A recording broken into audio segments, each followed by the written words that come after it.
guys. My name is Lee H. Tillman. I'm Andrea Menchaca. And thank you for listening to Anxiety Twins. We're a couple. We are a couple. We are a couple. We are also comedians. A couple of comedians. We're a couple of comedians. And we have these talks because we live together. We have these talks throughout the day, all the time. And we decide to record one of those hours of our general talks that we have about various things and send them out to you guys. So that's what Anxiety Twins is. We just saw The Roses. And do you want to say what you thought of it? Yeah, should we say it at the same time? 1, 2, 3. Loved Hated it. Oh. Interesting. No, I liked it. It was good. Okay. I think it was a really well... I don't know put together, acted. Yeah, written, directed. It was all around really good. Like I really believed it the whole time. I even was like afraid at times, like, oh, this is gonna be bad. Like it's like almost like a thriller a little bit in that way. Yeah. It takes a turn at the end. It gets a little almost like a thriller, but I enjoy that part too. Yeah. At first, when they started into that area, I was like, okay, we get it. But then like as it ramped up further and further, I was like, okay. And then once like they really like went for it, I was like, okay, yeah. Because if they went anything short of that, I don't think it would have worked. But the fact that they like just half-assed, the fact that they kind of went all in, that's what made me appreciate it. Yeah. I think my biggest takeaway from the movie as a parent is that I need to force Isabel to do more exercise. Yeah, they really That's took to that. That's how I'm going to keep her away from everybody else. Yeah, they really took to that. That was nice. I've seen I don't know if it's the original, like it's based on a book, but I've seen the movie. Yeah, it's a novel. I've never read the novel, and I don't know if there's more than one adaptation. Probably. But they did make one with Jack Lemmon back in, I say it'd have to be the 60s. But it was more leaning into their alcoholism.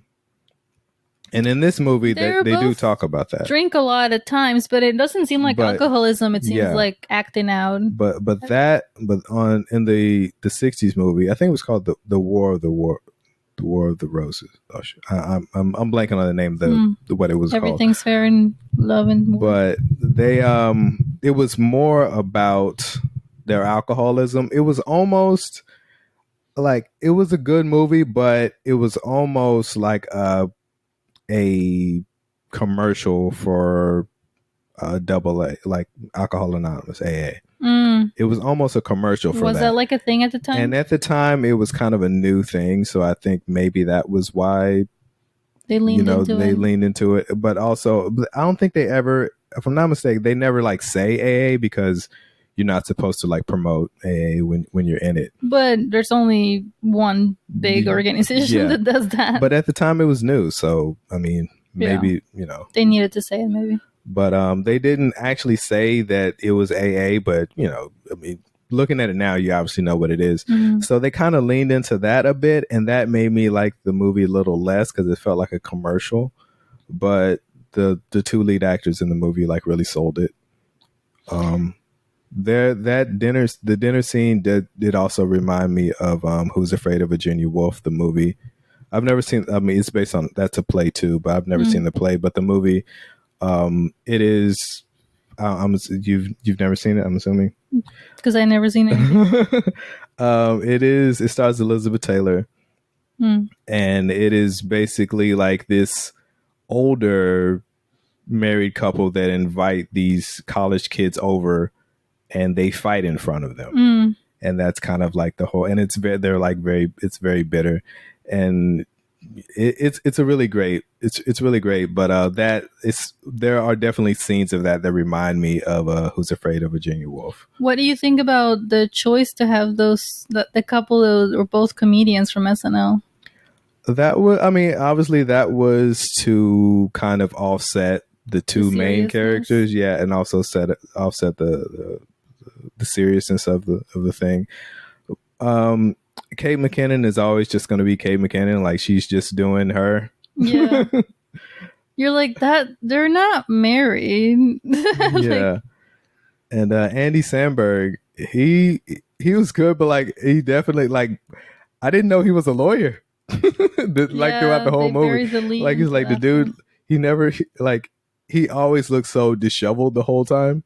Yeah, he's depressed, and you're kind of like, oh, this guy's a lawyer. Oh wow. It really felt within the reality of this is a movie that they were like, we're not going to hire another person to be the lawyer, and he's funny. So what about he's a lawyer too? Yeah. Just cover all our bases with this one guy. Yeah, but he's always there to be the friend and everything else. But Olivia Colman, always like her in pretty much everything I've seen her in. She's also, you don't watch The Bear, right? No. She's also in The Bear, and she also plays a chef. And she plays a chef in this, so I don't know if that's... She might actually know how to cook at this point. Yeah. So I've seen like a lot of stuff that she's done. I feel like she started out mostly in comedies. The last time I saw her on anything was I don't remember what it's called, this movie about her being the queen. Yeah. Oh, yeah. We watched that together. Emma Stone's in it. Yeah, we watched that together. Yeah. That was the only... I don't know if it's the only time, but the last time I saw her. And there were similarities between the two characters. Like when she just like viciously storms away. You're like, oh, this is very queen-like. I think she wrote... And I think she may have directed too. I think it's a movie. I want to say it's called Tyrannosaurus Rex. And it is the darkest movie that not I've ever seen, but it is a very, very dark movie. And before that, she had only done like comedies. So to see her in that, and the fact that she directed it, but I think I'm going to look it up real quick, but I think that's what I like to see. I like to see people go from comedy to tragedy and nothing in between. That's really the only thing that makes sense, I think. Yeah, so the movie that we saw her in was The Favorite. Right, that's what it's called. I was going to say Mary, Queen of Scots, but that's a totally different movie. That's something completely different. And she was in Wicked Little Letters, which we also saw together. Kind of remember that one. It was about the woman that was writing obscene letters. Oh, that's right. Yeah, she was in that. Yeah, she doesn't get very flattering characters, does she? Yeah, but the movie, the TV show that she started off in, or at least the first time I ever saw her, was the TV show Peep Show, which is kind of I guess it's not a sketch show. It's kind of a sketch show, but it's a popular TV show from like the 2000s. And I think they may be bringing that show back, but we're going to see the movie. Definitely give it away, like what happens in the Roses movie, because I have a lot to say about the ending. Spoiler alert. We're going to put the time to go to after we finish talking about it if you want to skip. All right, this is your warning. If you don't want to hear any spoilers, skip ahead to 17 minutes and 30 seconds. Okay, so what do you think of the ending? Well, I knew that stove was going to explode at one point or another because they gave it away. They told us earlier it's on purpose, right? Like they set it up. They told you the only old raggedy thing in this house on purpose is the stove that she loves. And they even make a point of that it's petty. And I'm like, that's not petty. Like she's a chef. She likes a particular kind of stove. Is the only thing that she wanted to bring of her own or whatever. And then they do this like scary scene where she lights it up and you can hear the gas. It was a very like scary movie. Like, I don't know. It's very loud. So you know that at one point or another, the stove's going to explode. Potentially the whole house will burn or not. It could just be like a scary explosion. And after seeing this guy go through the humiliation of his previous architectural thing, not exploding, but like sinking, breaking. House that he built, the building that he built falling apart. Yeah, Sea Museum or whatever. Kind of won them or him to die in this explosion, because how is he going to come out of two giant like architectural disappointments like this? Two things that he built. Yeah, he built both of these things and then they went terribly wrong. And if he was alive after all that, he would kill himself. Like, yeah, he barely made it the first time. Now they were like, wow, what is this bodgy gas situation that you put in the middle of this otherwise really expensive house? I don't know. That's how I felt about, like, they're dying. I'm like, oh well, good. That's probably for the best. Yeah, I was saying, like, when they were ramping up, if they had, like, once the gun came out, Yeah. That was when I was like, okay, like, we're really going for it. Like, before that, like, when they were, like, just kind of like messing with each other, I was like, huh, I mean, all right, I and get again, it. the raspberries, they set it up. They've done the EpiPen twice so far, so it's not like that dramatic. Like, I mean, she does it to herself. I mean, it is dramatic. It still works. I don't think it took it away. Like, if they only did it once, I don't know. What? It I don't think it took away from. Yeah, but it's not like the effect. It's not as scary as a gun. Yeah, like, but she knows. The whole point is that he would let her die. Right. Like, like, whether it's scary. Well, and then or from not, there it escalates. It's what is he gonna do is the issue. Yeah. Yeah, I guess everything is set up previously, right? Like, they go to the gun range. What's it called? Gun range. They show you that the EpiPen thing is like a thing that they do as a couple. And by the way, refilling the EpiPen prescription, not an easy thing to do. We have one. It's a pain in the butt.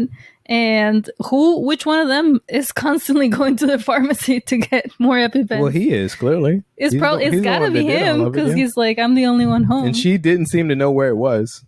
Yeah. Well, it was a new house, right? Like, at the other house, they had a drawer where it was always there. They were living there long enough. I mean, she still had no idea where it was. She travels for food. She should have one with her. She didn't even like try to like find where it was. She just kind of wanted to see what he would do, I guess.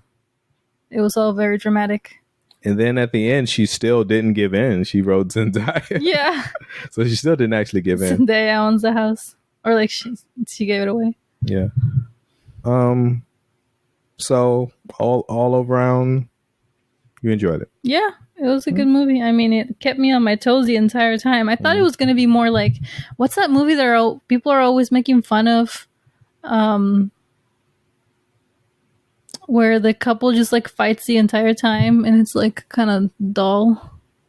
I don't know. Oh my god, I'm so bad at this. It's like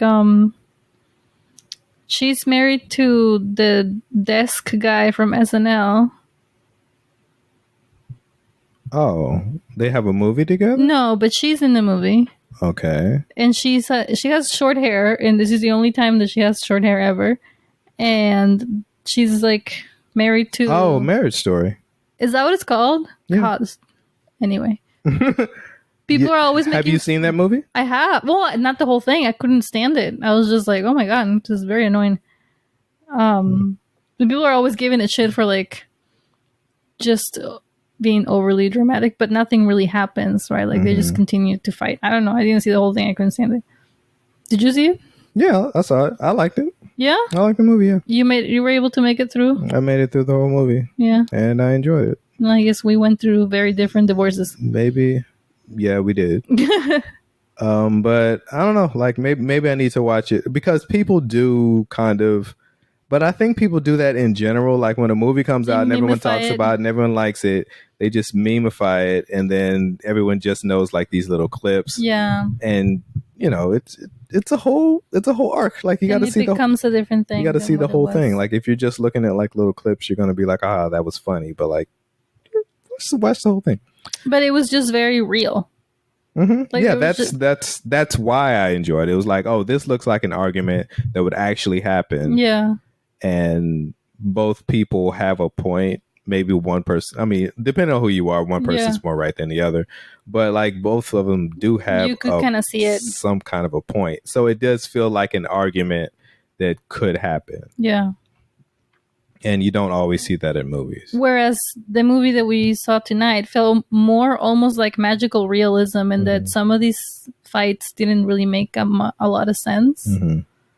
Like the way that they reconcile in the end, I was like, no, I don't get it. I mean, I think it's more about like how repressed, you know, the thing that said like men will do anything but go to therapy. Mm-hmm. That's basically them. Like they're doing everything but actually trying to work it out. They're doing everything but saying the thing that they actually feel saying. Like all they needed to do was do that, but they did all this other stuff. Yeah. More try to kill each other rather than do it all that. So I think that was the point. Yeah, but there's like the point where he saves the whale, and it very much feels like he really is just done. Like he's just done. Yeah. And then later on, he's like, "Oh, I just was afraid that I was actually that when they reconciled that I wouldn't actually be able to live without you." And I'm like, "You sure?" It kind of really seemed like you were prepared to do that. But like, also, like that moment. I mean, you have moments. It was like just a nice moment. You have a moment where you don't like that person or you're upset, and also that was a really big thing that happened. The whale thing. The whale thing, and you know, I'm not saying like you don't feel the same way all the time.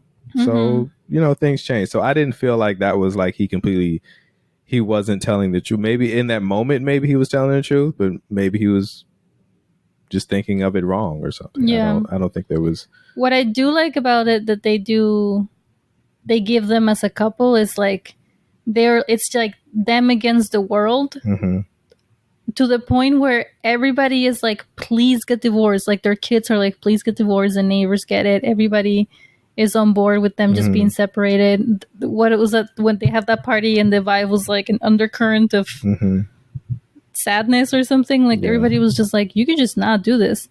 And yeah, it's like you were saying, like they would rather kill themselves than not be in that relationship. Yeah.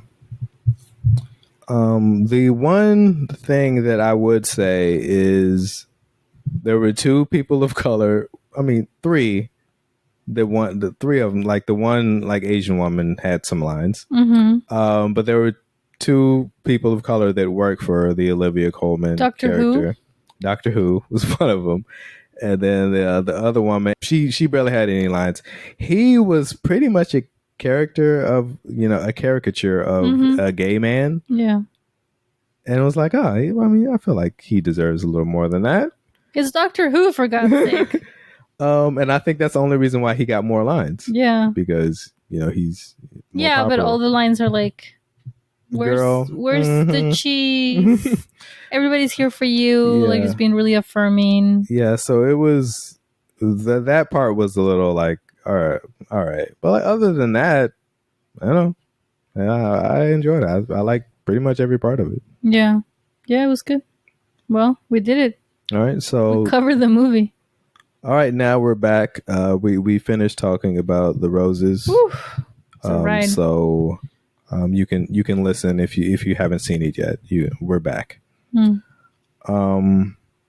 This weekend was Labor Day weekend, and we had a sick child. It was it's pretty rough. It was a rough weekend. It was 3-day weekend. Had to take care of a kid. 3 days of school. Immediately got sick. I did not see that coming. She had just started school too. Yeah. Like 3 days of like coexisting. Wednesday, Thursday, Friday. Immediately got sick. This is like a preschool thing. I did not see this coming in 3rd grade. I thought she was going to be a little bit... I'm like, girl, like you're supposed to be a bit stronger than this. What's going on? You know what? They hadn't even allowed the 1st graders back in. The 1st graders start school tomorrow or the day after tomorrow. So she had really only been coexisting with 2nd and 3rd graders right now and got strep right away. Yeah. I don't get it because it's like during the summer we hung out with a lot of kids. It's not like we like kept her in a bubble all summer and then sent her to school. She's like, go get sick. I don't know. This is just forever will be like the science of starting school means you get sick right away. So she was on the couch watching Sabrina the Teenage Witch. Yeah, I finally buckled down and I bought a season of Sabrina the Teenage Witch because I wanted to watch it without commercials. Because I don't like her watching commercials. Like I feel like, I don't know, I feel like they're not good for kids. Yeah, and she at one point she said she liked commercials because she says, I believe her exact quote was, "They fix problems." I think that's exactly what she said. I think that's a direct quote. We gotta move to Mexico. Yeah, so she likes commercials. Yeah. Well, we should have said something. I was not paying attention. Like, yeah, they fixed the problem that they created the few minutes prior. Anyway, we buckled down. Watched all season 3 of Sabrina the Teenage Witch. This is the best season in my opinion. That's why I bought it. Season 3 is the best season. Yeah.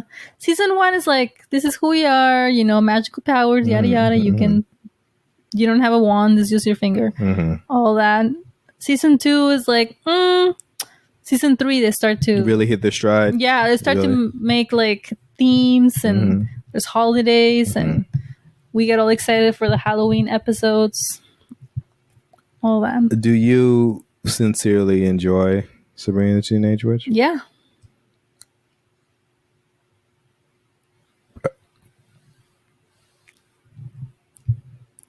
Okay. You done? You need some water? I do. What's the name of the aunt that's a stand-up? I'm blanking on her name. Do you know it? Yeah, I know who she is. I can't think of her name right now. As soon as you say it, I'll know. Like, I'll be like, oh yeah, it was that, obviously. But my issue is that, like, she's Caroline Rhea. Yeah. Caroline Rhea. Yeah. She's always like, it's always the same thing. Don't ruin Sabrina. She tries to take a shortcut. Yeah. And then her aunts are being like, don't do that. Yeah. You're going to regret it. And then she does it. And then she supposedly learns a lesson. And then she does the exact same thing every episode, which is like pretty standard. Like, it's a TV, but like the way they go about it is just like, it's just bad writing. You're so mean. I can watch. I disagree. I can watch a sitcom. I can watch a simple sitcom. I can watch a kid show. I can watch all that stuff. But the writing of it, and like none of it, if you actually like lay out like what happens in every episode, none of it really makes sense. It's just like they just went from idea to idea. They were just throwing the first idea that came into their head. That's why season 3 is the best. And it's just, yeah, it's bad. I love it. It's bad television. The weird thing about it is like, every problem can technically be fixed by magic, but then not really. So then they have to go back and be like, well, you can't actually do that, even though you could and you did, but that was wrong. So now you have to go and do it the mortal way, which is like just by hand or whatever. And then every episode she's like, well, then what's the point of being a witch? And I don't think she'll ever find out. Not even after the 6 seasons. It's how many seasons? 6 seasons? I think so. After 6 seasons, she never finds it out? No, well, it's like all of my other favorite shows, like the Gilmore Girls, The Nanny. After season 3 or 4, it just kind of starts to run out of things. And yeah, like eventually she goes off to college, and that's a whole different like formula. And then because she's literally not a teenager. Because she has to move, and she's not a teenage witch anymore. Is that still part of the TV show, or is that a separate TV show? I don't remember. I think they like do a new intro and everything, but I think it's the same name. And then she moves again, and this time like has a partner, like a steady, I guess, like potentially husband. But it's not the guy from high school? It's not the guy from high school. Oh. But then at the end she marries him. They bring him back. Oh, well, that's nice. Yeah. I don't know why they kicked him out in the first place. Maybe he just didn't want to be in there anymore. It's like, I will not be Harvey forever. I'll have other things. And that's pretty much all he's known for. So and honestly, he should have just gone for it. He's still Harvey. Yeah. And even Melissa Joan Hart, like, she tried other things, but she's still just Sabrina the Teenage Witch. I mean, that's what we know her from. Clarissa explains it all. Yeah, but that was before. It was not as big as Sabrina. I guess so.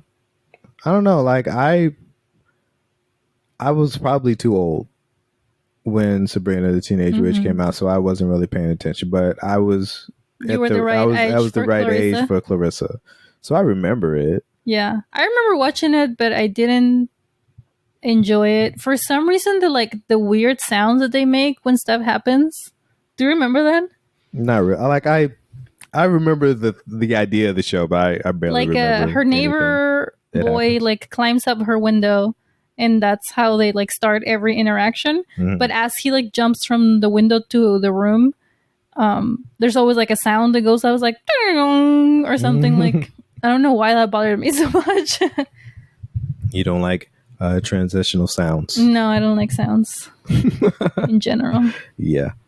While you were watching 6 hours of Sabrina the Teenage Witch, Primo, that was the best part of the sickness. I was totally down for that. I was watching Akira Kurosawa's High and Low. I don't know what that is. It sounds like the opposite. It's a Japanese movie. From right, that's 60s. The one that I came in the room and I paused it and then I left. Yes, you walked into the room as I was watching it, paused it, and then just walked out of the room. Yeah, just because you don't like to see me happy. Yeah, you were too comfortable. I was like, he's gonna have to get up to turn it on again. I was watching it because Spike Lee is about to come out with a movie. It's not out yet, but a movie called, I believe it's called The High and the Low, or From High to Low, or something like that. But it's a reimagining of High and Low. And I've seen High and Low before, but I just want to like go back and watch it again because I want to watch the Spike Lee movie. This guy. Just kind of like, gotta refresh. Refresh it, get it in my head. That's why I was watching Sabrina the Teenage Witch, same reason. So I was watching that to get ready for Spike Lee's movie. But I mean, I like everything you High and Low would be. Yeah, High and Low. It has like some highs and some lows. It has some highs and some lows. I feel like I already saw it. I don't need to get into It's a great movie. It's like kind of like it's a movie in 3 parts, even though like it's not like divided into 3 parts, but if you watch it, like it's 3 main characters and you'll follow the first main character throughout the first part, and the second part is it's a like a kidnapping kind of heist. So then it's like one of those where they go back to the beginning and they're like, now that's what happened from this guy's point of view. No, that's the thing. It's like you see all 3 characters at the same time, but they just focus on one at the beginning, and then because it's this guy, he is a shoe mogul, and he's a part of this company. And recently, over the past like maybe 3 years, he's been secretly buying shares so he can have like a bigger share. So he spent like a lot of his money doing that. And as soon as he gets like enough money to like buy all the shares, his kid gets kidnapped. And now he has to pay off his ransom. So he has to figure out, okay, do I, obviously I want to save my kid. And then, but also I'm going to lose my position. I'm going to lose all this money. I'm not going to be able to, basically going to be kicked out because now they know that he bought the shares to do that. So he's going to get kicked out. But the thing, what happens is they took the wrong kid. Oh, so it wasn't even his kid. It wasn't. So they didn't take his kid. But the thing is that like now, it's his chauffeur's kid that they took because the kids were playing together and they took the wrong one. So now he's like, well, I don't have to pay all that money. But then I'm like, but also, don't you want to get his chauffeur's kid? He's a human being. I should do the right thing. So he does the right thing. He buys the kid back. So seems like chauffeur's kid should be half off. But okay, well, you can still get it back, but not for the same amount of money. So the first half is just basically like how do we get the kid back? Like they have to drop off a suitcase full of money and stuff like that. So the first third of the movie is how do we get this kid back? And the second half of the movie is, and eventually they do get the kid back. The second part is focusing on the people that investigated. So how do we find this guy that did all this? So it's all the police work that goes into finding the guy, and then they find the guy, and then the third part is basically how the kidnapper. The guy who kidnapped him, why he did all the things that he did, like why he is the type of person that he is. He grew up, kind of. He grew up poor, and the guy's house that the rich guy's house is like above his, like literally, he's like looking up, see it from there, and like it almost feels like this rich guy's like looking down on him and everybody that lives in his poor neighborhood and stuff like that. And he just was, jealousy, I guess, is the easiest way to put it. Yeah. But it was just like he just got tired of, being treated. He felt like he was being treated poorly by the rich people in the town. So he decided to take something from them so that they could feel the same way that he felt. So I thought it was going to be less broad. Like he actually knew the guy and he hated him personally or something. No, but it is like it, and that's just the broad strokes of the movie. But like a lot of other things goes on. But it's and just like Akira Kurosawa is Japanese director who's one of my favorites. Like the favorite movie of his that I love is Seven Samurai. I think that's one of the best movies ever made. But it's a lot of the things that he's done are some of my favorites. Like one of his first movies like is an influence of like Star Wars. You know, like it influenced Star Wars. He's the first person to ever point a camera to the sky. No one's ever done that before. Like he just has like these weird. He had ideas that no one else had at the time, and he just did them. They were like, "There's nothing up there." Yeah. What are you looking at? So yeah, he's just a great director, and I just wanted to watch it so that I could get ready for Spike Lee's new movie. So you're gonna want to go to the movies when that comes out? Yeah. It stars. Can I come or? Yeah, you can go. Okay. You're invited. You have to watch High and Low first, though. Oh. I don't know. I think I'm sick. It stars interacting with a sick child. It's Denzel Washington. It's their first. I think it's their first movie since he got game, which is like the 2000s. Like they've only done like a handful of movies together.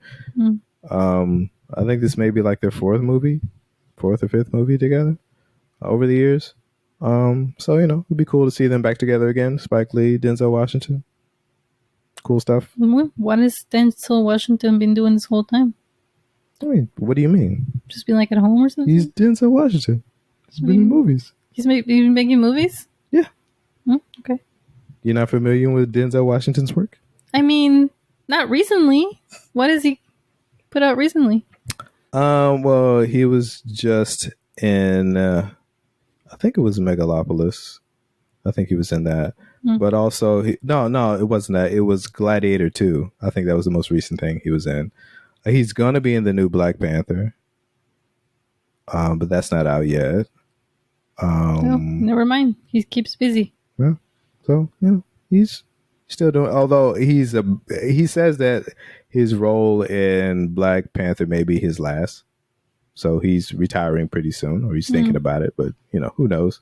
People always say they're going to retire. You never know. Yeah, and they're like, that's like how I always say that I want to quit comedy and I hate it. And then somebody's like, hey, do you want to come to this? And I'm like, yeah. Okay. I do want to go to that. Last one, though. Yeah. So how is comedy treating you nowadays? I don't know. I have a show next week where I'm going to be giving people feedback on their stories. So that's great. You get to judge people. It's like your favorite thing. Yeah, but I'm not doing stand-up. And I think that's the only show I have besides the 2 Owls Den that we're doing the following weekend. Are you doing both shows or just the one? Both. Oh, I thought you were doing one. Oh, I hope so. I'm not sure. But coming off fresh of the whole fiasco with the immigrant story thing. Do you want to talk about that? I'm going to be judging people's stories and being very gentle because my thing was a mess. Yeah. Do you want to talk about that? You want to move on? Well, because people know about like that it happened. Yeah. But they don't know the outcome. Yeah. So I guess the guy that runs the whole thing. But you may want to like just tell the whole thing. Okay. So yeah, let me back up. There's a nonprofit in Portland called The Immigrant Story, and they put in I think various shows throughout the year or like some sort of events. But there's like one big event in September that it's pretty big, and I have been working with them to tell my story that day, and with the main guy that he seems to like just run everything, because when I go online, like I cannot find anybody else to reach out to. And then a writer, which was going to be like my ghost writer, and she's based in LA. And we did interviews and we worked on drafts. I wrote like 3 or 4 drafts for this thing because they just didn't like what I was doing, I guess. And then they didn't even end up using the ghostwriter. The guy ended up writing the story like the way that he likes it. And in my opinion, and from the beginning, this was kind of like my thing. Like, I wasn't sure if the show was going to be a good fit for me because it really feels like all of the videos that they have on their website are like how to achieve the American dream, rags to riches, like started from the bottom, now we here. Like, that's kind of like the vibe of every story is like the same. Like, it just keeps recycling. And now I know that the reason why they do the same story over and over is because they don't like having any other kinds of stories. And so they probably have the same person that writes all of them. Yeah, he writes all of them or like approves all of them. So essentially I got kicked out of the show because they were like, and this guy was straight up telling people that I just wanted to do comedy. They're like, I just wanted to do my set. And I was like, I've written several drafts to try and to fit into the mold. But anyway, he didn't like it. And then I reached out to the ghostwriter just to tell her what happened and to like thank her for her time because she did a lot of like writing and rewriting and trying to work with him and then trying to work with me. And like, she was being like, what's it called? Like the middleman or whatever. She was trying to like figure it out for me. And she actually told me that she ended up quitting working for them because of me. Because of my story. She was like, I really didn't like the whole like tell somebody how to tell their story in like there was nothing we could either one of us could do because they just really wanted it a certain way. And then when they kicked me out of the show, I had a meeting with him and 2 other, the stage manager and some other like trainer person that teaches people how to be on stage because a lot of these people have never been on stage before. And it was just terrible. Like, they were just straight up lying to me. They were like, well, it's just, you probably don't want to do it this time because like they're just trying to throw different things my way. Just like, instead of like just being straight and telling me like, this is the reason why, like, we just, whatever it is. So yeah, it was a really like discouraging experience. I hated it. And I was like, oh, I hate that I like put myself through that. But I don't know. I guess I thought I could do it. Do you think you could use anything that you wrote in that to like on stage for something?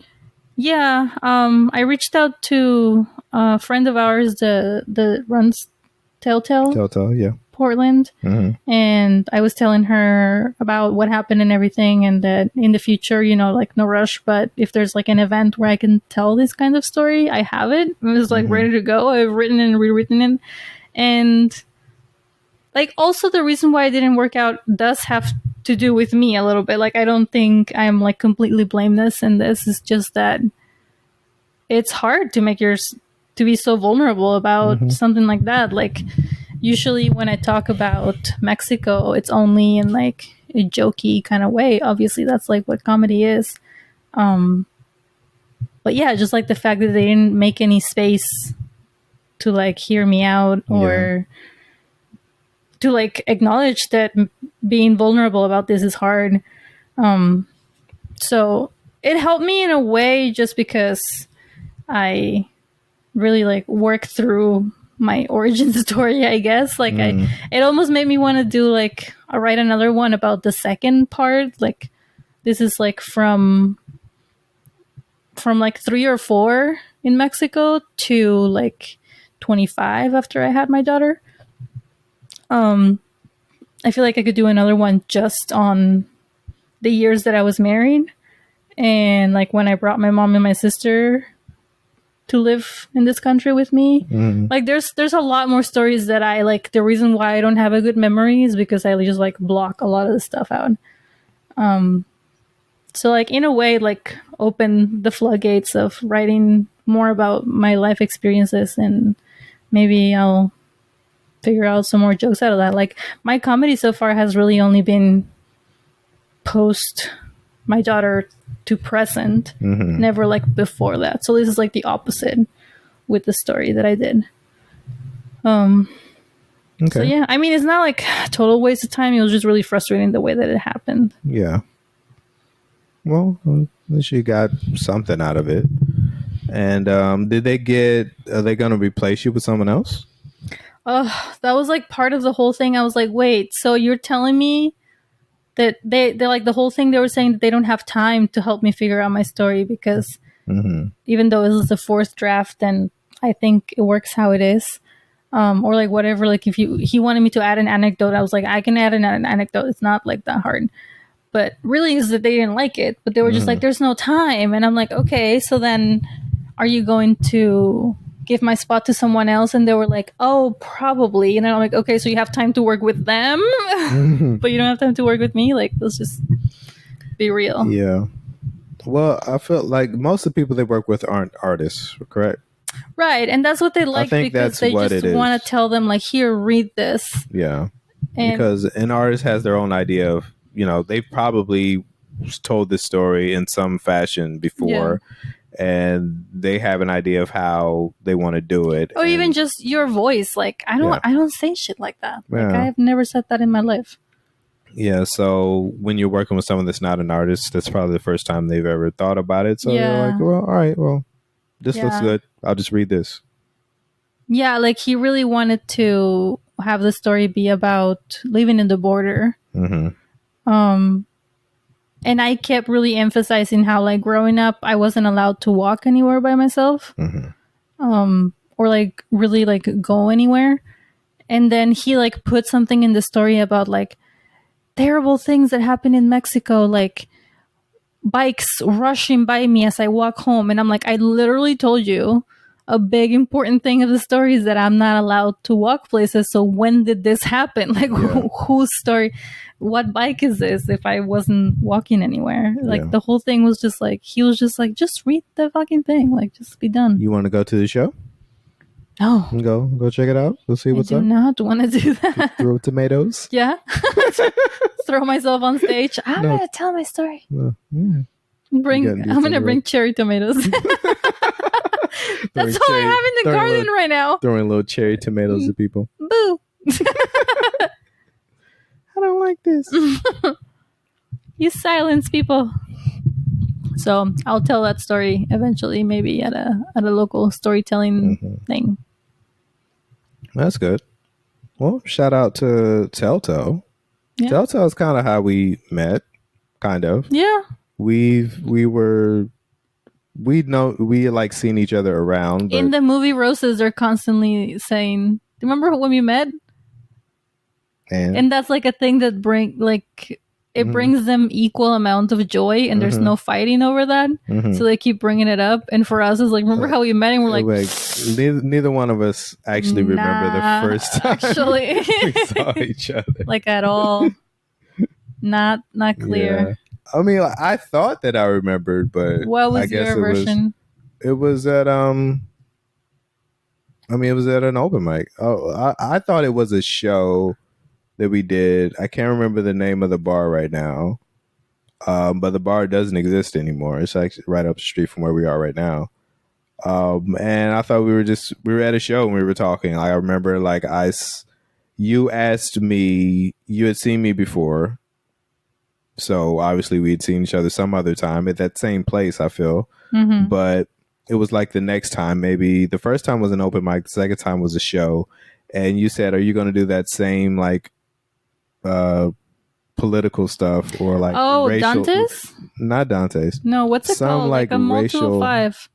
Yeah, that place. Yeah. I can't remember the name of the place though. But like I said, like they're building something else there. Yeah. It's not there anymore. I'm very like, I don't know you. I don't remember your name. I think I saw you before. Like I know I saw you do comedy before. So instead of saying, hi, how are you? I'm like, are you going to do that shit again? Just come up to you and I was doing like a lot of stuff that I was writing, and still I do, but like a lot of stuff, it was like racial stuff or political stuff. And it's mostly it's mostly a white crowd. So if I'm talking racial stuff, it's mostly to make fun of them or make them feel a little anxious or whatever. So you asked me, are you going to do that stuff? Because that was a different kind of white people. Yeah. And we could tell immediately. Yeah, that was like it was not going to go well. Yeah. And it was also not even that many people. Yeah. It was a small room. So it was, you asked me if I was going to do that stuff. And at that time, I had just started writing again. So I was like, I mean, I don't have a choice. This is all I have. I don't think I have more than 10 minutes. Yeah. Like, I think 10 minutes is all I have. You were saying, was it a show or a mic? I thought it was a show. Because, like I was saying, I thought we met each other. We saw each other. Didn't really meet at that time. We didn't talk. But we saw each other at an open mic at that same place. And then this is probably a week or two later, and it was a show. But we must have seen each other at other open mics, because I really only went to that place twice. But that's the only time that's the only time I remember us talking. Yeah. Like, we probably saw each other. But obviously I'd seen you before, because that was what I was asking, if you're going to do that again. Yeah, because I feel like the time I saw you... And I knew you were a comic. That's why I was like... That's why I wasn't like upset. Yeah. Like, who are you talking to? Like, if it was just like if it was just a person, you could also never be upset at me. Yeah. Ever. No, I don't think so. No. You know each other, but you were like, just a little, just a girl. Yeah, just a little cutie patootie. Just a little patootie. And I'm just like skipping across the bar. I think, was I wearing a plaid dress? I don't remember what you were wearing. Come on, man. I don't even remember this happening, but you should remember what kind of dress I was wearing. If I said yes, what? Then what? Then I know exactly what day that was. Okay, you know exactly what it was. Because I got a plaid dress and I wore it one time and then I was like, this is not for me. I hate it. And I got rid of it. Yeah. Also, this is my movie watching dress. Did you know that? It's your movie watching dress? I like to wear this to the movies because, look, I can sit like this. Nice. I remember... I don't know if it was the first time you wore it, but I remember you watched it. You wore it at Comedy in the Park. No, I don't know how to sit. Yeah. We were doing Comedy in the Park. And that was like when we were first started dating, but no one else knew. And you were Except Amy Sinclair. She did know? She knew. I think so. Know? I went to see a show of yours way the fuck out of town. And she's like... Tacoma, yeah. No, not Tacoma. It was like Beaverton or Tigard. It was like over there. Oh, yeah, it was Beaverton. But I felt like that was later. Oh, no. No, because we hadn't told people. And then Amy was like, why are you here? And I was like, I was in the neighborhood. She was like, yeah, you're in the neighborhood. Yeah. That doesn't make any sense. We're in Tigard or Beaverton or whatever. And I was like, no comment. But you did have a show though, right? You did have a show. I did have a show that was also you were kind of in. It was kind of in the neighborhood, but nobody drives an extra 15 minutes to go to another mediocre show that is not their own. But that was also the same day that I forgot my jacket. Yeah, you lost your jacket. I lost my jacket in because your mind. You walked into the room and I forgot. You were like, everything. I can't see. I'm blinded with your where's my clothes? And then I left my jacket there. Yeah. Do you miss it sometimes? I do. I do miss that jacket. You're very... It was a great jacket. You're very specific about the stuff that you own. Yeah. I am. Which is why it's hard... I buy things on purpose. Yeah. Very intentional. Yeah. Which is why it's hard to buy you anything. Like... I don't want to... Like, the same thing that I was saying about my mom the other day. Like, I can't buy you something like... Meh. And you're like... Now this is ruining my whole... collection. I don't want it near my my other stuff that I do like. You know what you do buy all the time is tiny coffee cups for whatever reason. Because they live in the kitchen. You buy tiny coffee cups. Yeah. I'm like, why? I bought you a little coffee cup that says Jesus. in case you want to find. I'm like, Jesus. now I have a thing that I don't need. It's not yours. There. It's ours. Now we have a thing that we don't need that takes up space. And we have a little one from Tillamook. It's really small. Just buy small coffee cups. And I make espresso and then I serve it to you in the little Tillamook mug and it brings me joy. So you should just shut up and deal with it. All right. You're welcome. Shutting up and dealing with it. What do you think about Drew Barrymore nowadays, like with her show? I don't think about Drew Barrymore very much. I think she sits too close to people. Yeah. I think that's... How does that make you feel? I don't like it. I don't know. She seems like her heart is always in the right place. I don't know if she always does and says the right thing, but I can't tell if she's being serious or is she like a phony. Yeah, that's one thing. Like I do think she is, though. I do think that who she is. Yeah. I don't think she's faking. That's what I mean. Like, I feel like her heart is in the right place. I don't watch any of the daytime television except Boy Online. I mean, I don't. The Kelly Clarkson. I can't imagine. What? Clarkson. What? Kelly Clarkson. What did I say? Clarkson. Sorry, I'm Mexican. Okay, do you want me to just go back to my country? Is that what you're saying? I don't think that has anything. I don't think those two things are related at all. I don't think those two things have anything to do with each other. You not being able to say Kelly Clarkson. I am able to say it. It's just with my adorable accent that I do. That's not an accent. It's a mispronunciation. Say it. I don't want to. What's the other one? I don't watch any of them. All of the daytime television. J HUD. Yeah. I think the most famous thing about J HUD is the walk down. Yeah, the walk down people the dance aisle. There. I don't think her and interviews. Then she talks to them, I assume. Like, yeah, I think that's the whole show, right? They make it to the end of the aisle and it's like, just all right, turn around. Thank you for coming. Thanks for stopping by. Mm-hmm. She just stands. It's become a thing. I bet like white actors are like, shit, hyping themselves up in the room. Like, I'm going to go out there and I'm going to be there on has beat. To be a sketch somewhere. Somebody has to have made the sketch where like somebody's like hyping themselves up to go down the thing to be like, okay, they take classes and how to dance, how to do all the new dances. 3 months later. They're like 3 months. And then finally they go out and they're, all right. Yeah. They're relaxing in the pool and the phone rings and like, what? Do I want to be a guest? Shit. I don't know. How much time do I have? Not on the interview until the walk. How many months of rehearsals do we need to do? Yeah. Somebody has to. If that's not there's an idea right there. Somebody make that sketch. Who would you cast as the white actor who is stressed about not being able to dance?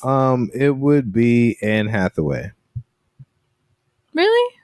I think Anne Hathaway would. I feel like Anne Hathaway would not be stressed about it. She wouldn't do it good, but she'd be like, "That's me." She falls. She's like, "I'm clumsy." It's all right. I don't know. I feel like it would be someone like that.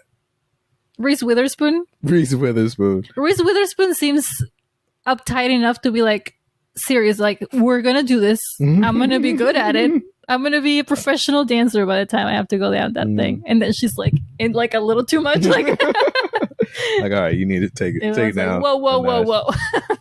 That's offensive. I don't know what that was. That's too much. It's just breakdancing on the floor. It's just stroll down the hallway casually. I'm reading a book. What book? Well, two. I'm listening to an audiobook. I'm listening to Beloved, an audiobook. Mm-hmm. It's rough, and I can't do more than like 20 minutes at a time.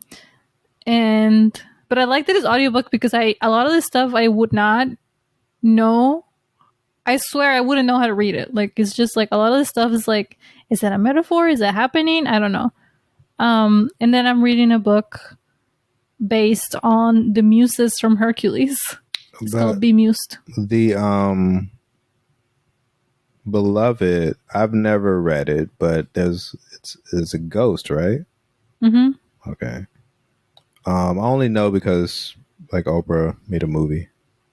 Oh, did she? Yeah. I think that's the movie with Oprah and Danny Glover. They made a movie about it.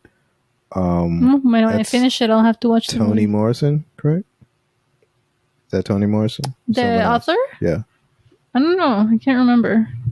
I mean, she's kind of a big deal. I should know this. Yeah. And what's the name of the... Oh, yeah. Toni Morrison. Toni Morrison, yeah. Yeah, Beloved. So what made you want to read Beloved? TikTok told me I should.